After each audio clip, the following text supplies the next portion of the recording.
Hello guys, welcome to our channel. Today I am going to show you how to check login activity on Instagram. Okay, so let's get started.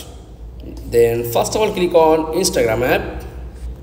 Okay, then tap on profile icon and click on three-line option. Okay, scroll down, tap on your activity, then scroll down and your then back,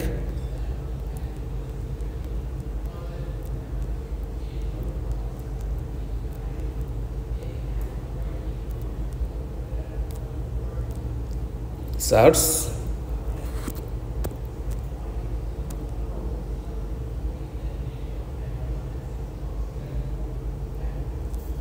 your activity and your like activity, like reels and comments